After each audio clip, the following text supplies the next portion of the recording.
videojuegos, la parodia es una herramienta común para criticar o satirizar aspectos de la cultura popular, política e incluso a celebridades. Un caso emblemático que cuestionó sus límites legales fue el de Lindsay Lohan versus Rockstar Games, donde la actriz demandó a los creadores de GTA V, alegando que el personaje de Lacey Jonas estaba basado en ella sin autorización.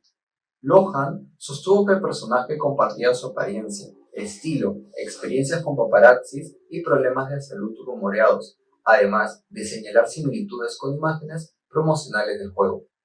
No obstante, la Corte de Apelaciones de Nueva York desestimó la demanda, argumentando que el personaje era una parodia, protegida por la primera enmienda de los Estados Unidos, y que no usaron elementos distintivos directos de Lohan como su nombre, rostro o voz.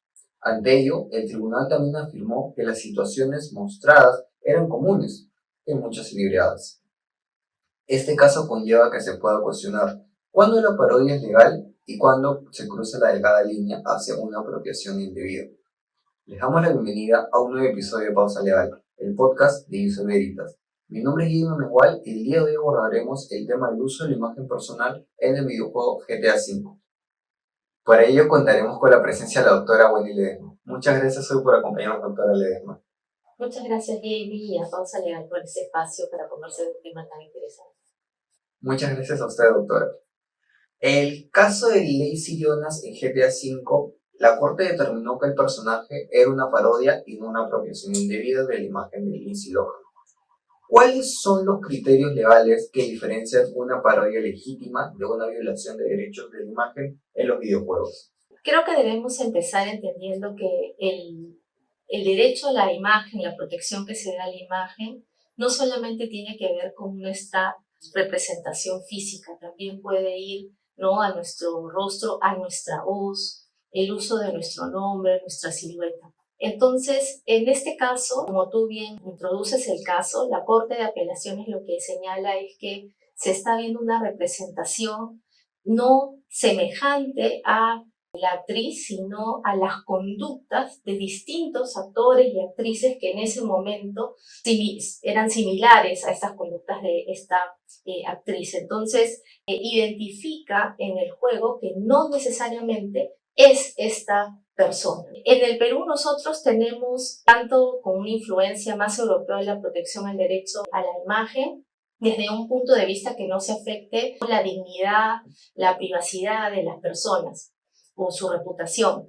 En Estados Unidos, evidentemente, la mirada bajo la protección de la primera enmienda es más respecto a la violación o que se genere un daño en la explotación comercial de la imagen. En este caso, bueno, desde el Perú nosotros tenemos un concepto de parodia a partir de las normas de propiedad intelectual, en las cuales trata de definir que aquí lo que se tiene que priorizar es que no exista confusión o una explotación, una similitud respecto de la imagen que se está utilizando, en este caso en la representación de las obras, no habla específicamente de las personas, pero de las obras o de las personas que están representadas en una obra, y que eventualmente, no, si es que existe algún riesgo, eventualmente se le pueda compensar al autor de la misma.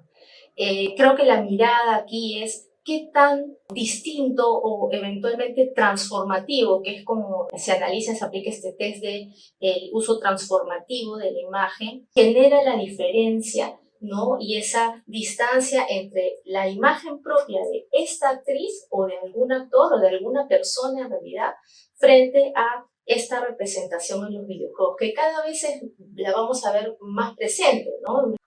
Es bien interesante lo que nos comenta porque justo lo que Lindsay Lohan argumenta es una escena de acoso que ella había sufrido anteriormente, donde paparazzis la acosan, ella se esconde y bueno, en el videojuego hay que salvar a Lacey Jonas de los paparazzis. Y en función de su respuesta podemos ver que capaz tenemos una zona gris en donde nosotros nos preguntamos si una figura es reconocible e inspirada en una persona, ¿cuáles son los límites para nosotros poder determinar ello? Don't worry, I will fire several people for this.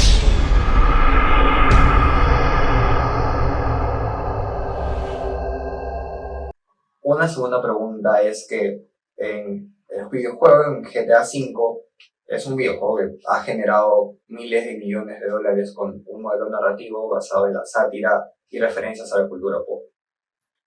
¿Deberían las figuras públicas recibir algún tipo de compensación si un videojuego usa su imagen o características de manera paródica sin su consentimiento? Yo creo que es una discusión interesante, especialmente en los nuevos entornos digitales que estamos nosotros afrontando, disfrutando, usando, ¿no? En principio, desde una perspectiva puramente legal, diríamos que si existe un riesgo de eventual confusión y efectivamente no existe la capacidad de las personas de poder distinguir al personaje, en este caso parodiado, de la persona, en esos casos yo creo que se podría determinar. Adicionalmente, existe o existiría una explotación y un beneficio que están obteniendo porque utiliza y explota la imagen de estas personas que son conocidas, ¿no? Como hemos visto, para Estados Unidos es clarísimo para los tribunales, a partir de la protección de la primera enmienda, el concepto y el test de el uso transformativo, ¿no? Estamos hablando que esta caracterización que se realiza en el videojuego no es de la persona, sino que crea algo nuevo. Entonces, ese crear este nuevo personaje ya separa, ¿no es cierto?, desvincula a la imagen inicial con este nuevo personaje.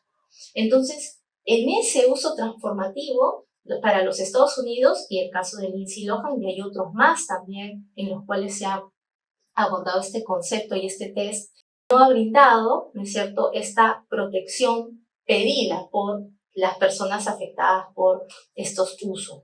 Sin embargo, como iniciaba con esta respuesta, los nuevos entornos digitales están de cierta manera forzándonos a pensar y reevaluar esta situación, ¿no? Vemos que los gráficos específicamente no muestran las características, para el caso concreto de Lindsay Lohan. Es una persona que ni siquiera, por la misma forma en la que los gráficos de esa época, no podemos identificarla como Lindsay Lohan. Es lo que nos comentaba con el tema de si no hay ningún rasgo característico de la persona, no podemos estar ante un caso de vulneración de protección de la imagen.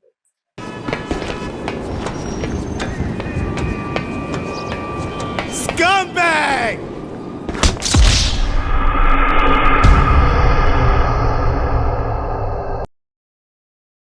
Una tercera pregunta es que en el mundo del entretenimiento, otros medios como el cine y la televisión han enfrentado demandas por representar personajes inspirados en personas reales.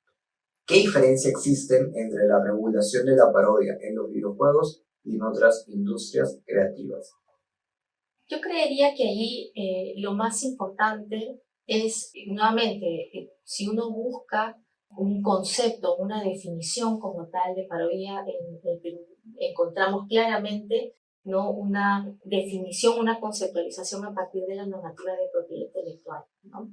Sin embargo, desde el punto de vista tal vez más del derecho civil o constitucional, la afectación al derecho a la imagen tiene una primera mirada en esta afectación eventualmente a la dignidad, la reputación, ¿no?, que eventualmente se puede hacer en esta caracterización, o eventualmente desde el punto de vista civil, si es que pues se ha utilizado eventualmente la imagen sin un consentimiento de la persona, ¿no? Y que finalmente es lo que termina también decisión de la Corte, ¿no?, de Apelaciones, que también es si efectivamente no se ve este uso comercial, ¿no es cierto? Y esta caracterización en realidad no es algo nuevo, creativo, distinto al personaje, pues entonces en realidad cualquier persona en interpretación de la Corte podría entender que es una persona diferente, ¿no?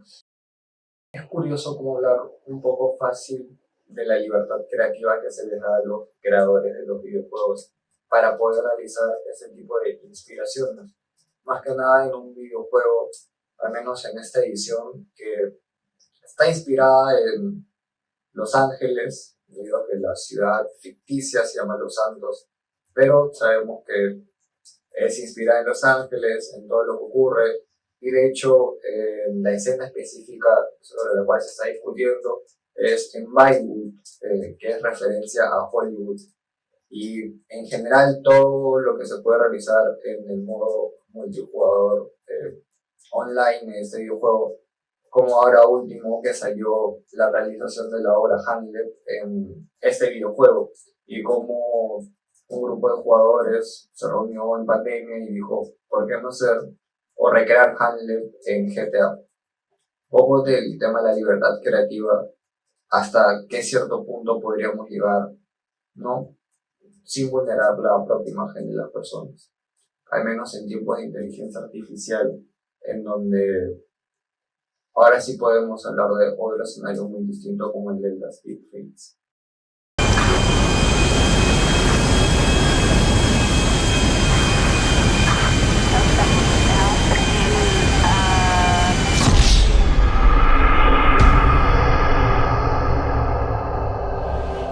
Para finalizar esta entrevista, le realizo una última pregunta. En países como Estados Unidos, la parodia está protegida bajo la primera enmienda, como se ha mencionado anteriormente, mientras que en Europa las leyes de privacidad y derechos de imagen son más estrictas.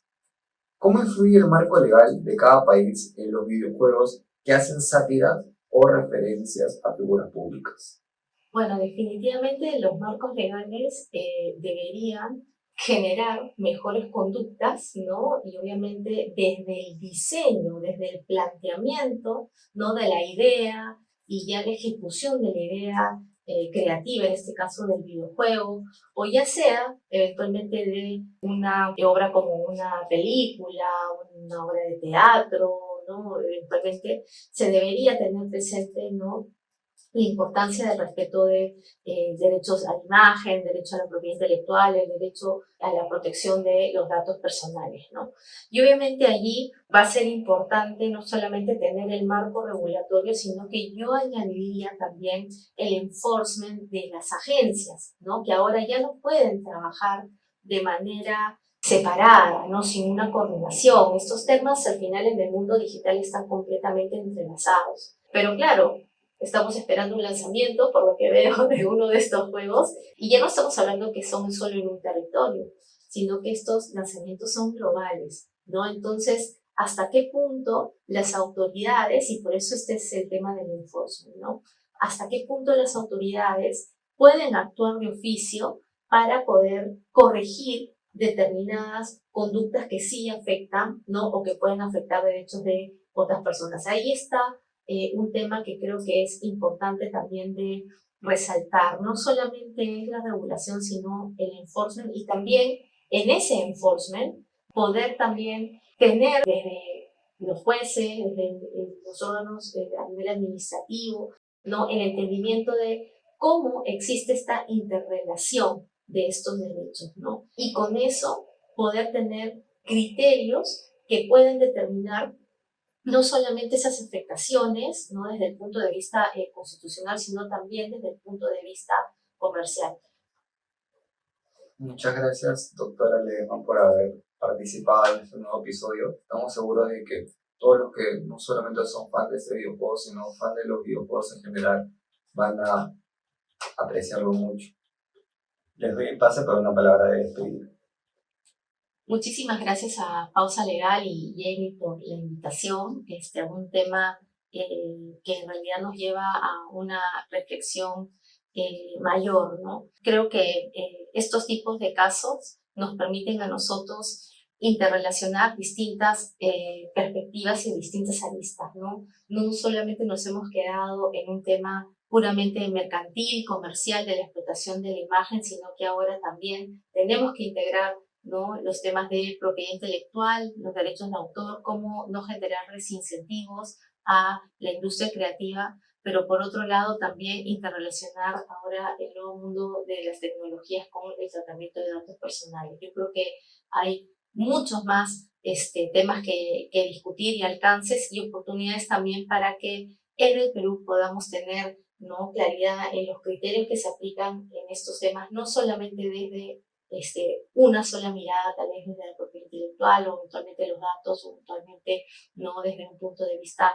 mercantil o civil, sino que nos lleve a una discusión consensuada para poder promocionar por un lado estas industrias creativas, pero también no respetar los derechos de las personas en general. Ya no solamente es los famosos, cualquiera eventualmente podríamos estar en estas situaciones, así que creo que es una discusión interesante tenerla y este es un buen momento. Así que nada, felicidades y sigan adelante, Causa Legal. Muchas gracias a ustedes por vernos en nuestro nuevo episodio. No olviden que si quieren conocer más sobre pausa en ficción o no saben en qué rama del derecho especializarse, pueden ver nuestros videos y seguirnos en todas nuestras redes en Instagram y TikTok como Pausa Legal. Hasta un próximo episodio.